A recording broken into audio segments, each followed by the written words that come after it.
Algebra 2. Well, we're one day before the Christmas break, and you're still doing math, which is fantastic. Today we're going to talk about, I'm going to do two videos. One is going to be some principles of logs, and then the other one we're going to go over the answers for the worksheet. Logs, essentially, what we needed, the reason they were invented is what we needed. If we had something like y equals 2 to the x power, not 2 times x, but 2 to the x power, and we needed to solve that for x, well, we could sort of take the xth root of both sides, but that gets kind of weird. So they didn't really have a way, there wasn't really a way to solve that for x, so we essentially just made one up, and we wrote a definition that said, and here's the definition of a log. You'll have a log, you'll have a base number, we'll just, we'll call it 2 in this case, and then you'll have a number inside. So log base 2 of, let's just say, well, let's just go y, right? Equals x. Essentially what this is saying is log base 2 of y equals x. And what this is saying is 2 to the what power equals y. And if the answer is x, then 2 to the x power equals y. So these two things are actually saying the same thing. 2 to the what power equals y. The answer is x. 2 to the what power equals y. The answer is x. So let me give you a couple more examples to make sure we're clear here. So if we had the log base 4 of 16, well, the answer would be 2, because this is asking 4 to what power equals 16. 4 to some power is going to equal 16. Well, 4 to the second power is 16. So the answer is 2. If we had log base 2 of 8, this is saying 2 to the what power equals 8. Well, 2 to the third power equals 8. So the answer would be 3. So that's the idea of logs. And the whole idea is, well, not the whole idea, but a big part of it is they're actually able to get exponents down into the, back down to earth. And that's going to be a very powerful property. And you'll realize that as you move on to calculus, and really into later algebra and pre-calculus. It's a very, very powerful tool. So let me write down a couple properties of logs that you're going to want to take note of. First of all, typically you'll see a base like log base 2 or base 5 or whatever. If you don't see a base, if you see something that just looks like this, log, and then this is blank, let's say log of 100. If there's nothing written here, that's an implied 10. So this is the same thing as saying, log base 10 of 100. These are saying the same thing. So really this answer would be 10 to the what equals 100? Well, the answer is 2, because 10 to the second power equals 100. So that all equals 2. So again, if there's no number down here, if we see the log written but no base, that's an implied 10.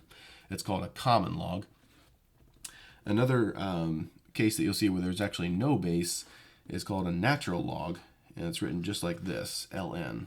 I guess log natural log, right? And so if you see, natural log of 20, this is an implied e. So this means the same thing as log base e of 20. So e to the what power equals 20. And again, e is a constant, just kind of like pi. It's 2.7 something. We'll get more into that later. But what I want you to take away here is if you see ln, that this means natural log, and that's an implied log base e. And we'll work with that as well. So those are the two cases where you don't see a base, and of course if there is a base, you'll follow it, and that's going to be that. So a couple properties here. If we take the log, and it doesn't really matter what base we have, let's just arbitrarily say log base 8 of a times b. So we take the log of a product, that's going to end up equaling the log of the first plus the log of the second.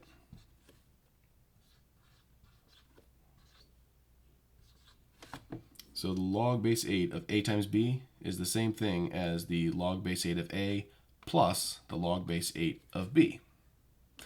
And in a related property, if we have the log, and again I'll just arbitrarily say log base 4 of a divided by b, that is going to be identically equal to the log base 4 of a minus the log base 4 of b. Okay, so if we're multiplying inside, we can subtract, if we're multiplying inside, we can add the logs. If we're dividing inside, we would subtract the logs. And of course, this works in both directions. If we saw log base 4 of something minus log base 4 of something else, we could take those two somethings and divide them. So this works in both directions. Okay.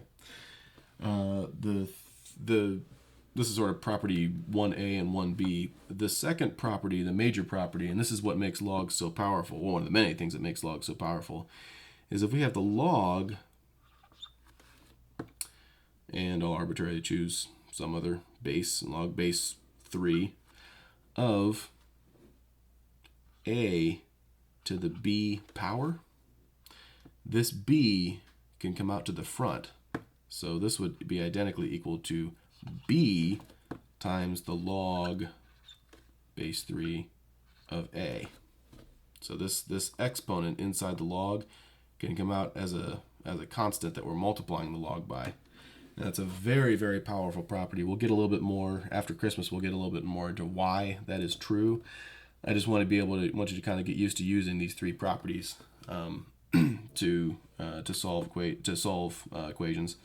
Another important property here is that you're allowed to take the log of both sides. So if we had, 2 to the x equals, 3 to the x plus 1, we could take the log of both sides. We could say, the natural log of 2 to the x equals the natural log of 3 to the x plus 1. So then we can, because of this property, we could bring this x down to the front. So it'd be x times the natural log of 2 equals, this exponent can come out to the front, x plus 1 times the natural log of 3. And now we can, this will be a lot easier to solve. The natural log of 2, that's going to be some number. You can punch it into a calculator. The natural log of 3 is going to be some number. And then we just need to, divide both sides by x and do our algebra thing to get this solved. But the point is, we are allowed to take the log of both sides, the log of any base of both sides. And that is perfectly fair game for mathematics. So these are kind of the properties of logs that I want you to understand so far. And we'll get, like I said, after Christmas, we'll get into some more details as far as why these properties are the way that they are. And then we'll get into some more advanced properties as well. That's really more into the pre-calculus realm, but I think I'd like you to understand it before you hit that class. So Hope this was helpful, and we'll see you when I go over the worksheet.